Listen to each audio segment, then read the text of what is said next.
Howler podcast. I'm Chelsea. And I'm Mary. And we are on episode 8 of the podcast. Wow.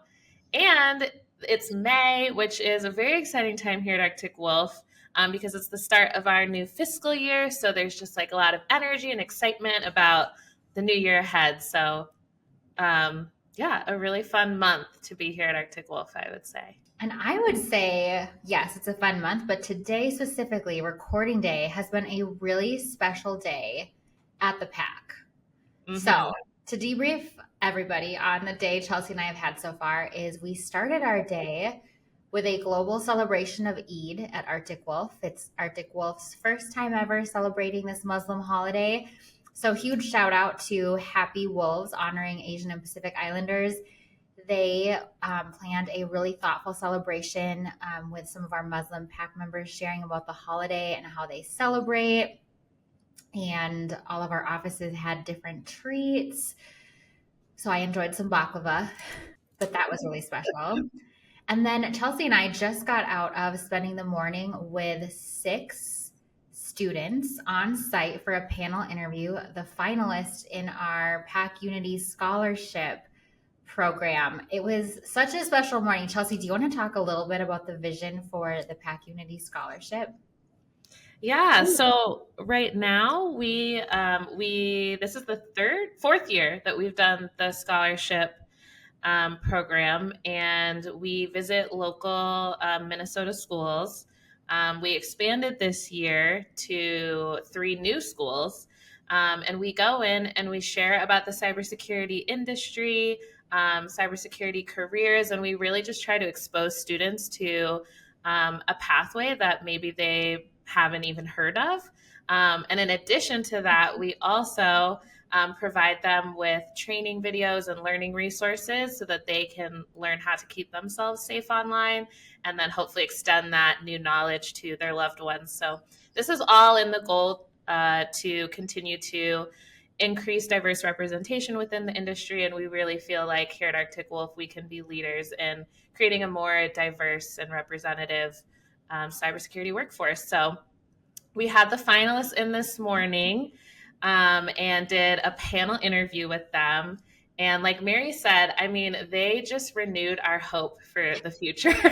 Like we just kept repeating, they were so articulate and just kind and intelligent and positive, and I just amazing young people. Like I have nothing but good things to say about them. Totally. And I mean, I personally was inspired by these students. All of them shared about their hopes and dreams, and many of them just want to do good every day and be kind to those around them and instill those values in their families someday. But Chelsea and I witnessed a random act of kindness today. One of our scholarship winners, so the 2 winners get a scholarship plus a laptop.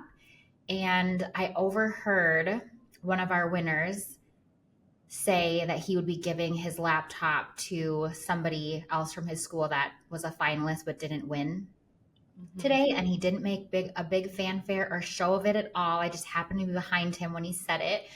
And I told Chelsea, I was like, Chelsea, I just heard him say he's going to give his laptop to this other kid.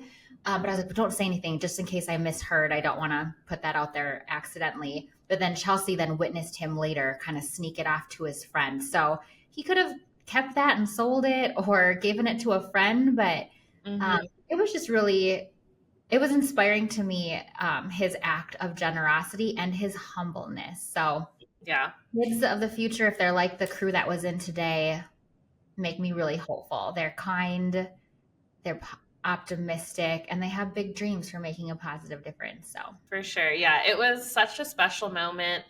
And to Mary's point, I mean, these were really nice MacBooks. Like he could have made some money off that. But instead he chose to give that to another finalist. And it was just so beautiful. And we're feeling all the warm and fuzzies.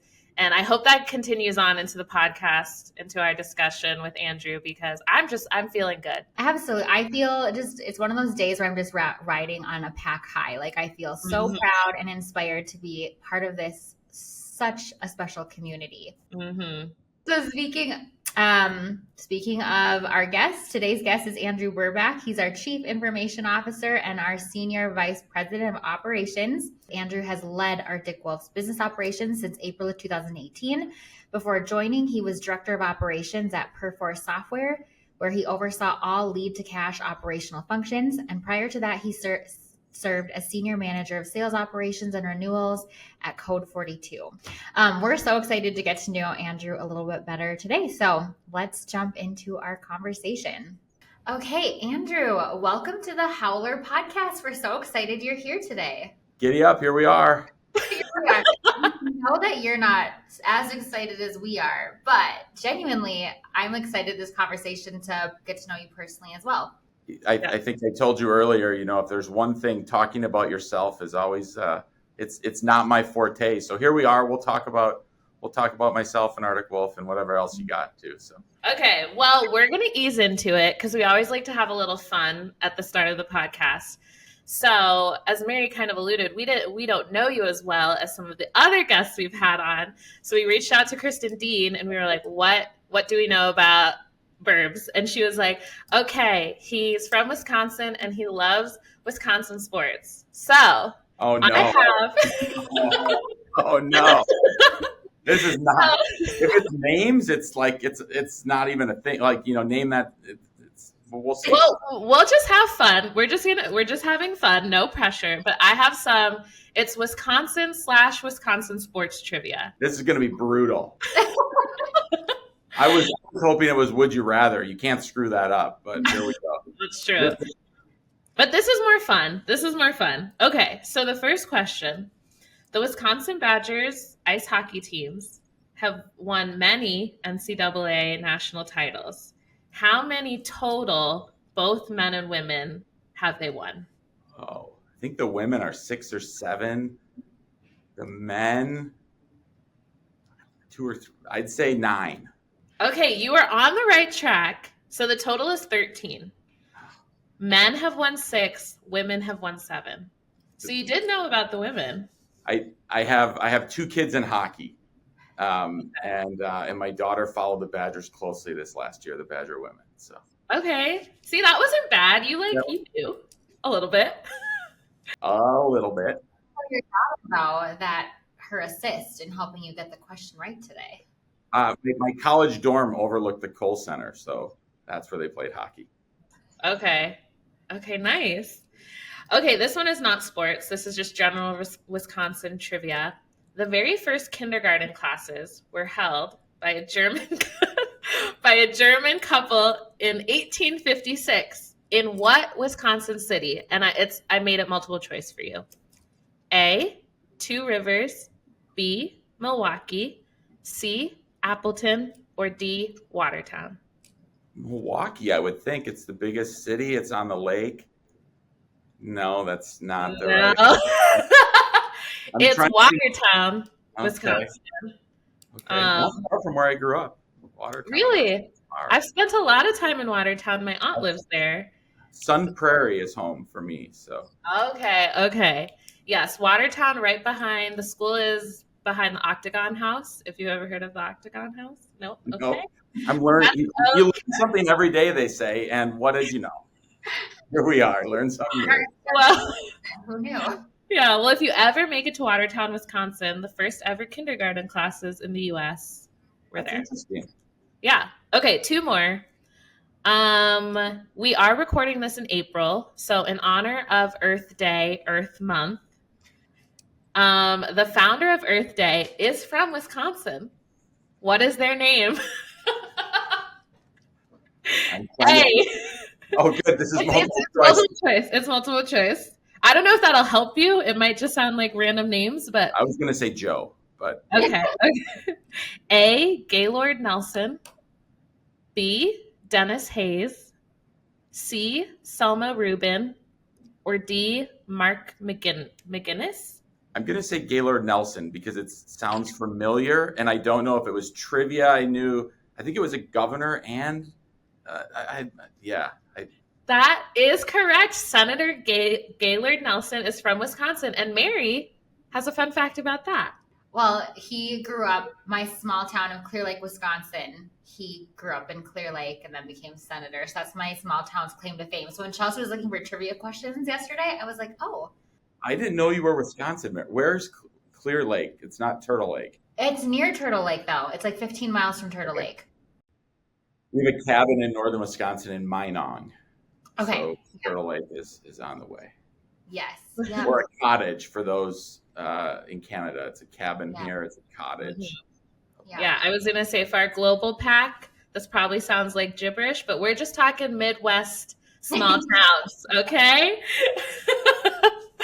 All right. And the last question, the first cheesehead was worn at what Wisconsin sports team's game? Like what sports team? It has to be the Packers. It has to be the Packers. No. What? Apparently, it was at a Milwaukee Brewers game. Well, it was probably at a Milwaukee Braves game. True. Were the Braves before the Brewers? I think maybe I'm wrong on that. Maybe it was the other order. This is what the internet told me. Don't quote me. Okay. Fair enough. I thought that was a fun little tricky one because obviously we all would have thought the Packers. I would have thought the Packers. Yeah. I know. I thought it was a layup question, but I guess not. I know. Sorry. I thought maybe it was one of those niche things that like Wisconsin people know, you know, like the rest of the world thinks it's the Packers, but we know that it's. No. Either way, this was fun. You learned a little bit about your home state. We learned a little bit about your home state. And now we can get into the hard-hitting questions. Okay, here we go. Here we go. Okay. Well, you talked a little bit about how your college dorm overlooked Kohl Center. the Kohl Center. So it looks like from doing a little research, you studied accounting in college and then started out as an accountant to Target. So tell us a little bit about your journey and how you went from accounting to being the CIO at a cybersecurity company. Yeah, that's kind of funny. I think when I went to school, I wanted to. My mom was in accounting, and I was always told kind of accounting was the language of business. So I said, well, I'm going to get my degree in accounting. I always had a knack for numbers and did that. It turns out though, after a year and a half or so of doing it, now I was at a big company. It was Target, I don't know, 100,000 employees. You're very segmented in what you do. You get to spend, I was in real and personal property tax, and I did accrual accounting for this certain area. And like I said, after about a year and a half, I said, I don't think this is for me. It's too regimented. It's the same monthly calendar. I just needed a little more variety. So I actually took a chance and moved into sales. It took me like 6 months to try to get a sales job from a connection that my wife worked with. I networked with a spouse, and it took me like 6 months. They're like, we're not going to hire an accountant into sales. And after many tries, they finally took a chance on that. And ultimately it was a number of different sales roles, whether it was a sales development rep pounding the phone, a partner manager, a channel manager. In all of those roles, I was always kind of the problem solver that I would complain about something and my boss would say, go talk to IT. And then when we decided to have a family, I was traveling too much and I moved into management and into sales management, where I started to learn more about kind of more systems, because as an inside sales leader, you're always trying to figure out the systems and manage the systems. So it was just kind of natural that the technology piece and the sales piece, which moved into operations from there. So I managed an inside team, managed a sales operations team, a renewals team, an SDR, kind of did all those roles, but they were always at a smaller company where most of the technology, or a lot of the technology at a smaller company, is actually built around the sales marketing motion. It's actually no different than Arctic Wolf. We have so many pieces of technology in that kind of revenue operations area. So I spent a lot of time, learning the technology and working with kind of on the business side with the IT organizations. And then over time, it just kind of blended into starting to run some portions of IT, more, different portions of IT. I did a couple years at a company called Perforce that was an integrator that was focused on integrations of M&A targets. It was kind of a consolidation play from a PE firm. And it turns out a lot of the integration is IT integration. So got a lot of experience there. And when I came to Arctic Wolf, it was really to get that order to cash kind of business systems, business operations stood up, and then just branched out from there. So I don't know. It's there's probably a few more stories in there in between, but that's kind of how it came to be running the technology side of the business. Yeah. And I would say, the benefit of that is, I think one of the benefits is being on the business side and now being on the technology side. You get a feeling for the stakeholders that you support, because in some instances, not in all, but in some, I've been in their shoes, and one of the goals of some of the teams is to get some people that have been in the business's shoes to understand what they feel, what they're doing, because you can be a better partner to help them kind of provide solutions. Yeah, that totally makes sense. And I was going to say, it's so nice to kind of hear you explain your career journey, because on paper, it's like, okay, how do we get from accounting to leading IT? Like, it feels like it's like a really big leap, Yeah. But even in hearing your story, I mean, I'm assuming there was still like a learning curve, even going from accounting to sales. I can kind of see the soft skills needed and things like that. But like learning IT systems feels like what was that kind of process like? Yeah, I was always kind of a technologist at heart. So I always tinkered with technology, had different technology. Am I going to be able to, write 10,000 lines of code? No. But I don't have Right. You don't have to do that, right? So I think we have really smart people that can take on the really challenging problems that we have. And I think part of leading it is just kind of is up leveling a little bit, or trying to looking at it from a less technical standpoint, because most of our I just want X. They don't the stakeholders don't care about the ones and the zeros. They just want their laptop to work, or I want a help desk ticket. So some of the problems you have as a leader of the team, you don't necessarily have to have stood in every spot. I do think it's great to a lot of the teams I lead. I've worked or done a lot of their functions, and I would say that's different on some of the core IT side. But I've worked so closely for so long with them. I've learned you never say it's easy. You can say it's straightforward. That was something I learned when working on the business. I was like, it's so easy. They're like, no, it's straightforward. It doesn't mean it's easy. So I think the accounting side, every day you're now it's budgets and expenses and OpEx versus CapEx. That background is absolutely helpful, and use it every day. Yeah, totally. And I think back to kind of talking about not needing to be in the weeds for everything or have necessarily all the IT knowledge to be able to lead the tech piece.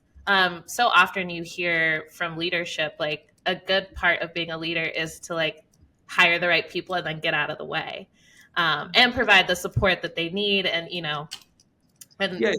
speak for them in rooms when you need to, but letting people just do their jobs is so important. So yeah, I'll have an opinion on something, but there's smarter people than me on how to solve the problem. I'll give one view, but take the best view that works, and let's do that.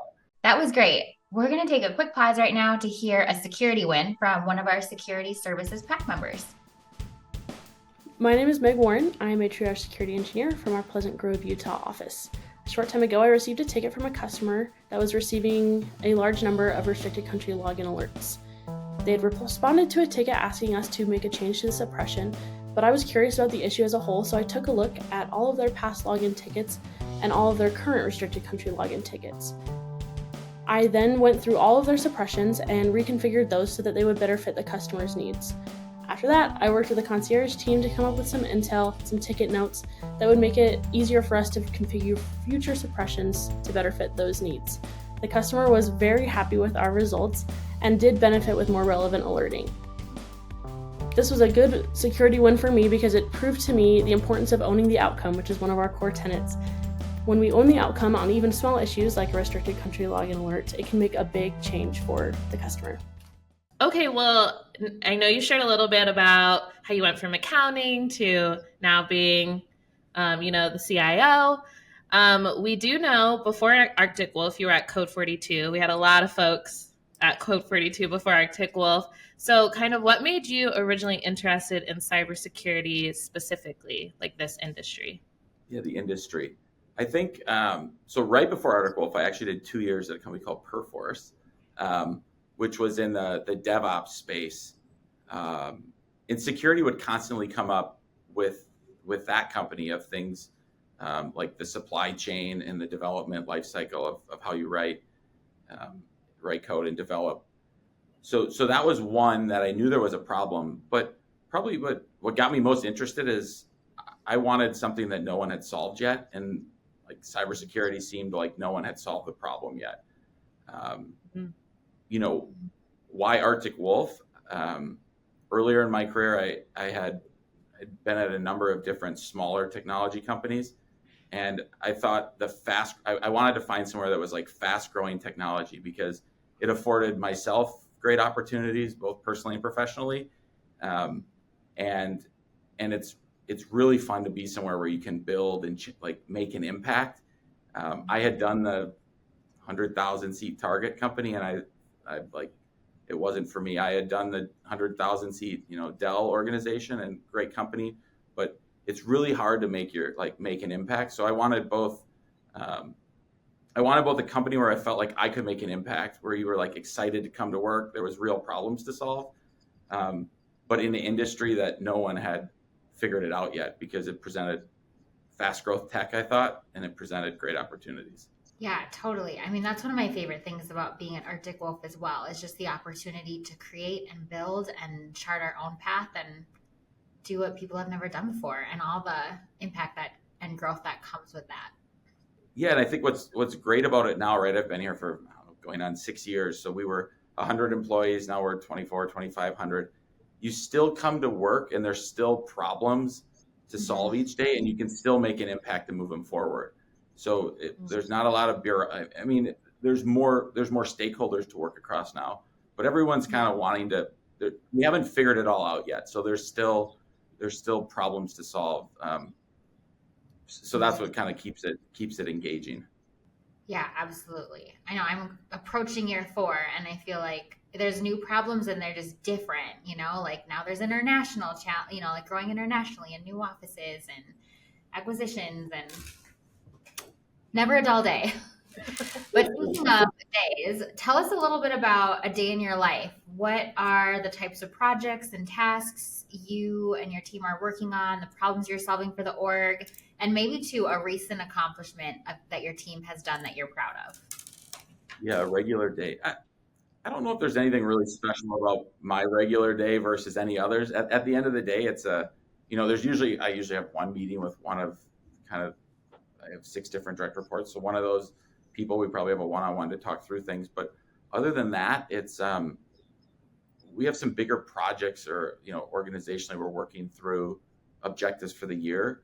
So there's probably some discussion on some of those, or we're somewhere in a project. But most of the day is spent like problem solving or breaking down a roadblock or providing clarity to the team of something maybe I didn't give enough guidance on something or the goal, or them. Like my day's pretty interactive with the team going across a lot of different areas.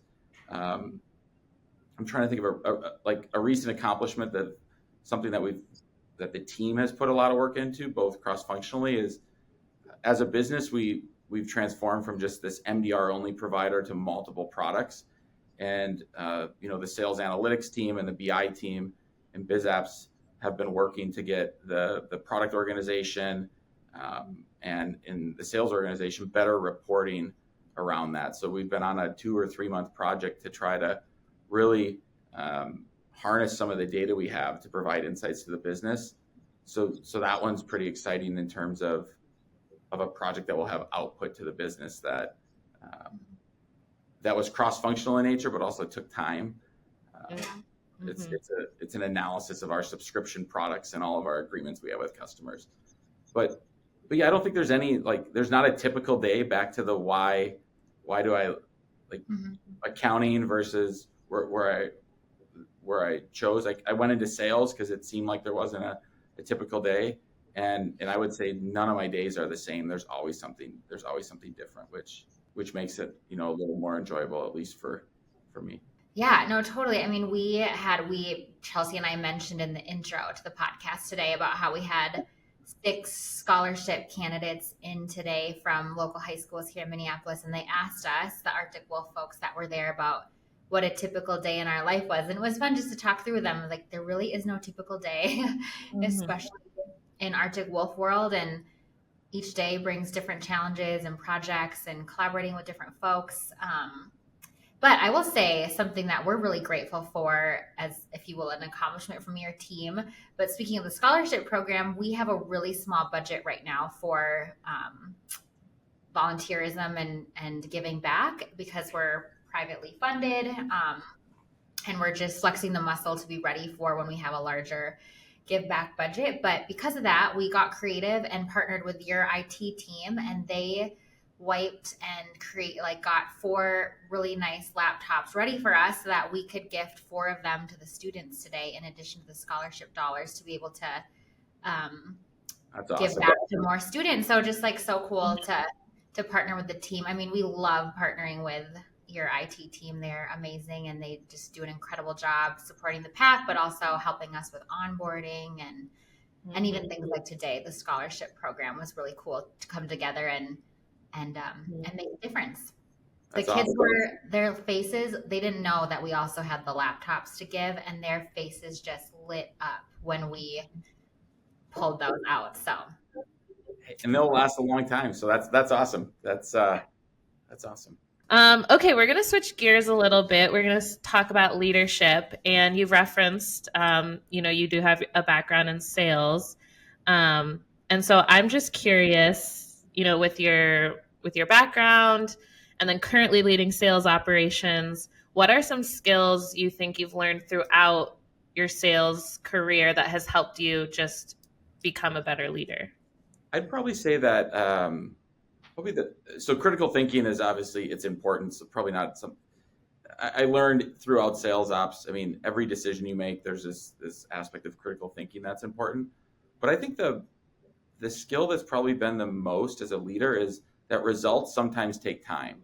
And when you're, within sales operations, an example is you're making a compensation plan, and you're trying to plan for the year, or you're changing how we go to market, and while you want the easy button, I think it's the patience, and that results take a little time. And I think that's important as a leader, because it can be frustrating that you just you want the change that you're asked. Maybe you hired someone, or you're seeing a behavior, you're there's something going on.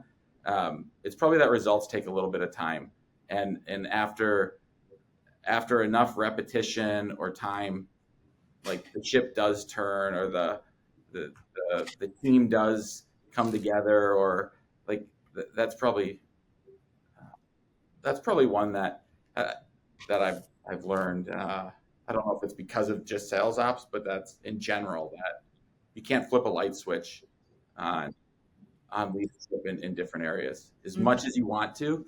And it's also something that each of my leaders, right, when we're talking, you have a challenge.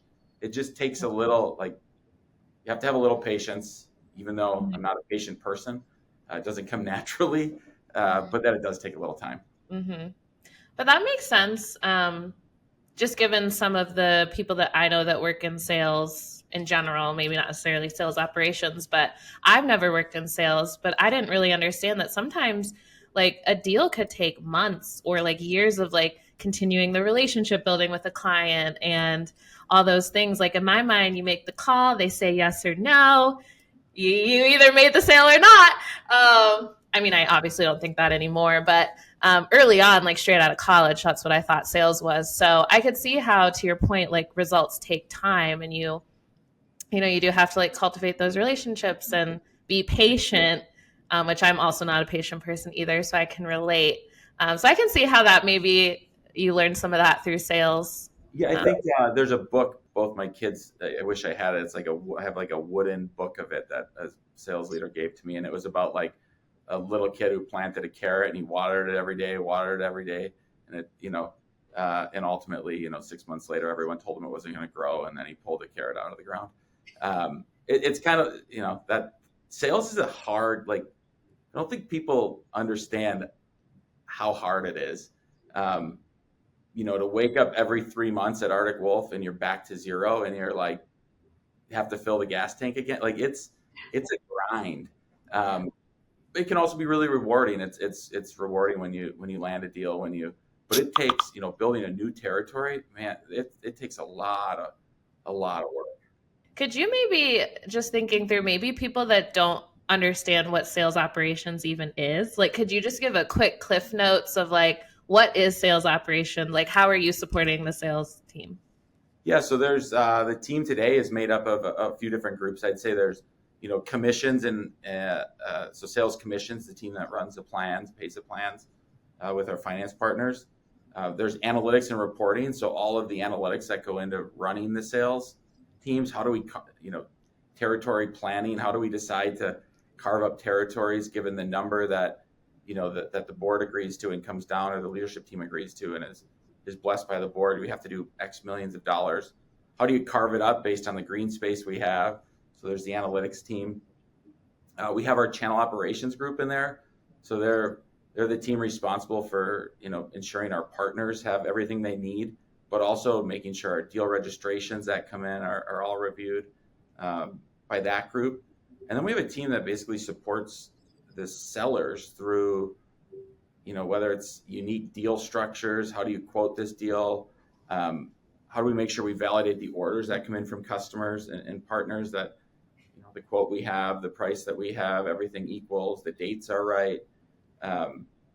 So those are kind of the teams that make it up, but it's really to help sales, enable sales to run as fast as they can, but also try to remove friction along the way. So to reiterate, there's a lot more than just a cold call and a yes or no. 22-year-old Chelsea didn't understand that. I think and as a buyer of technology right now on the IT side, it's a lot goes into it, right? So it's not easy to be a seller. It makes it easier when you have a great product or great service or a differentiated offering. But even then, budgets are hard to come from, and finding the right people who it's a grind. So shout out to the sales teams. Shout out to the sellers and the sales operations team. Because to your point, like, it's literally teamwork makes the dream work. Like, you guys are enabling them to be able to sell. So yeah, they partner pretty closely. So yeah, we have a great group on both sides there. Well, I was thinking about too, Andrew, when you were talking about like progress or results take time. I think that's interesting, coupled with I was thinking about how I've been in meetings before with your leaders where we're working on a project or an integration or something to do with scaling IT. And they'll say, like Andrew always says, and I know this isn't like you weren't the original quoter of this, but they will say like Andrew always says, don't let perfection be the enemy of progress. So I feel like that's something that you've instilled in your teams, and I think goes in tandem with results take time, but like, let's work towards that like, let's make progress versus like stalling for perfection and never getting there. Yeah, that might be my lack of patience wearing through as I say that one, but everyone wants to, sometimes you just have to move the ball down the field. It might not be the prettiest play, but it gets the ball down the field.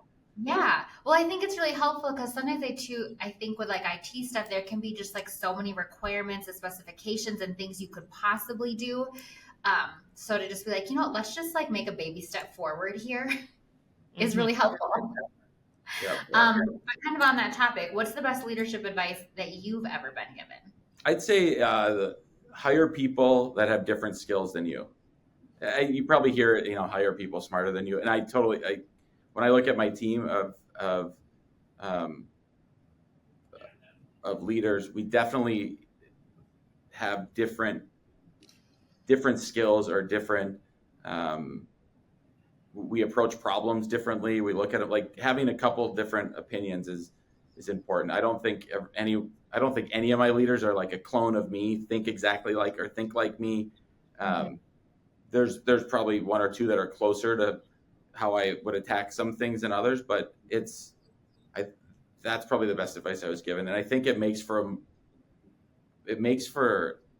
like better conversations between each other and better we always come at things from different angles a lot of times and then meet in the middle. So that's probably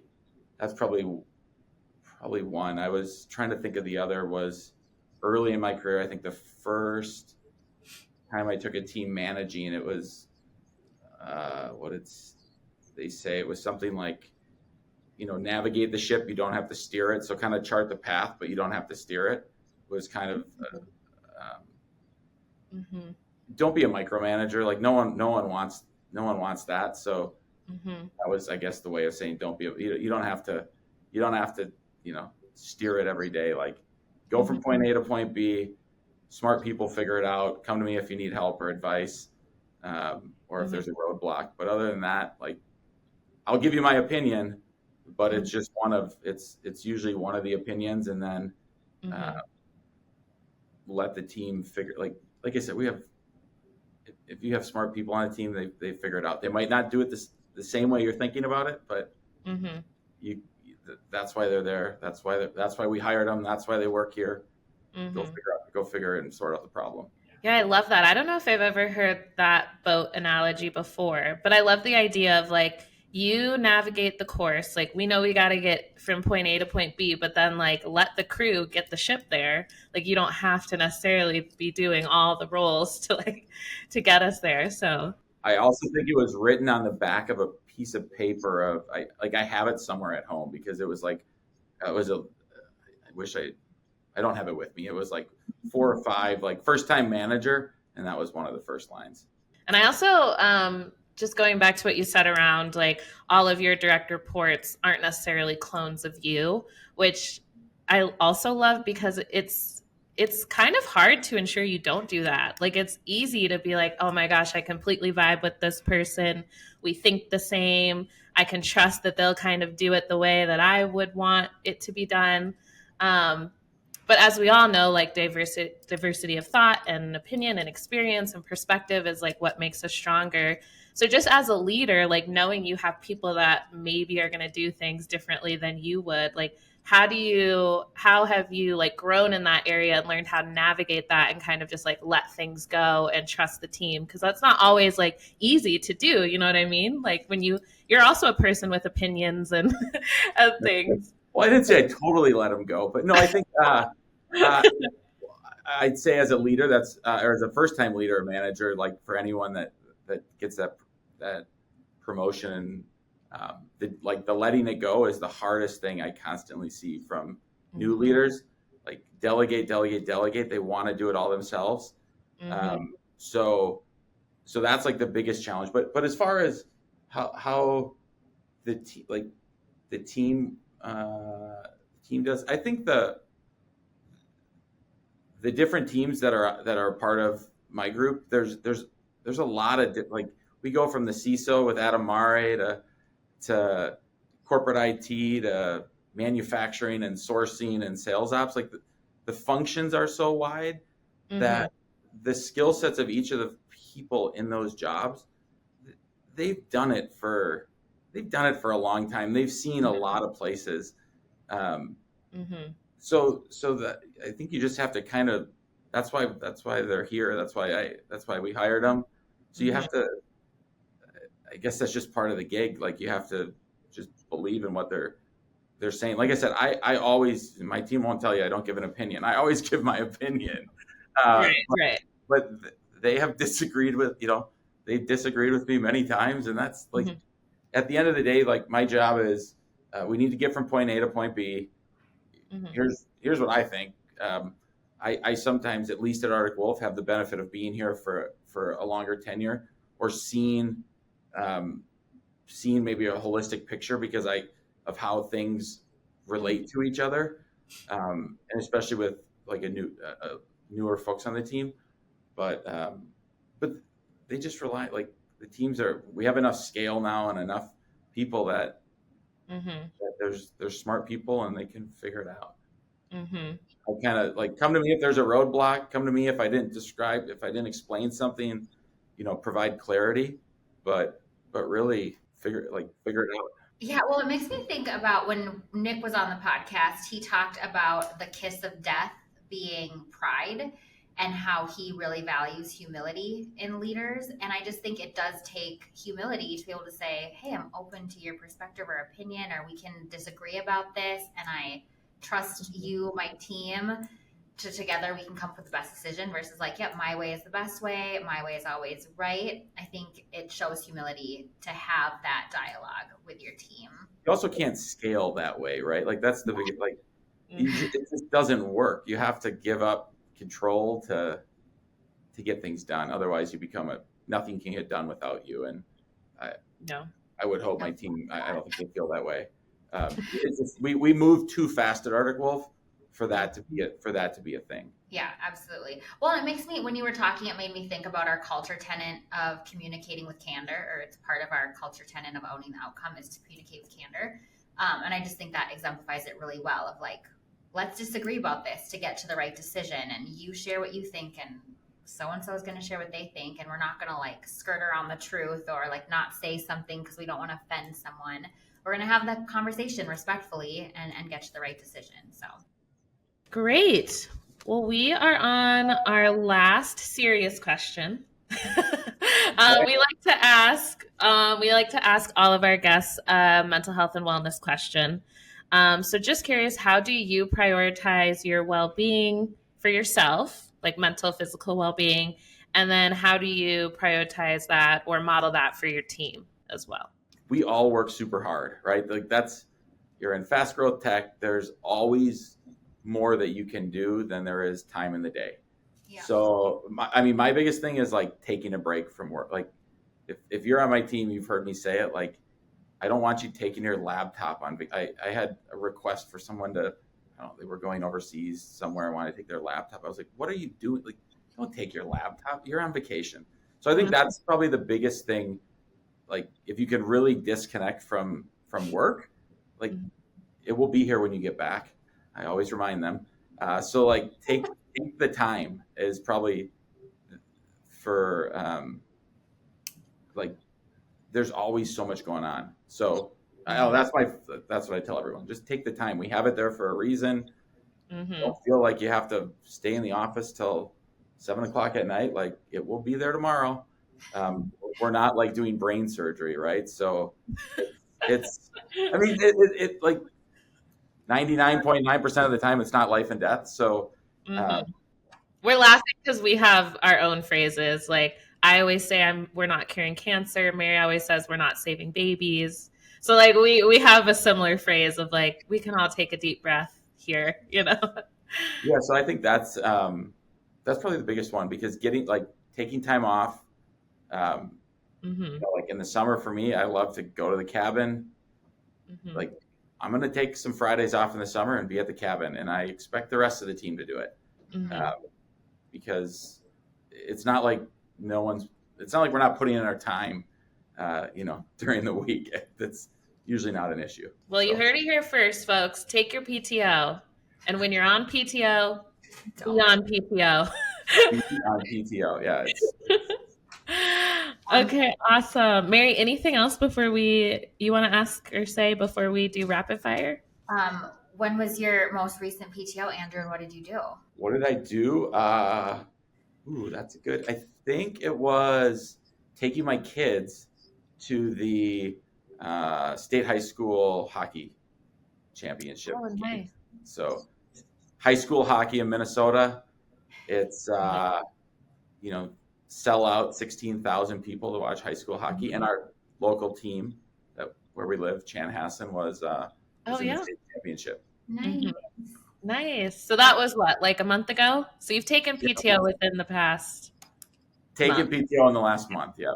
Okay, good. A man of his word. Okay, well now we're at the rapid fire. So these are fun questions again.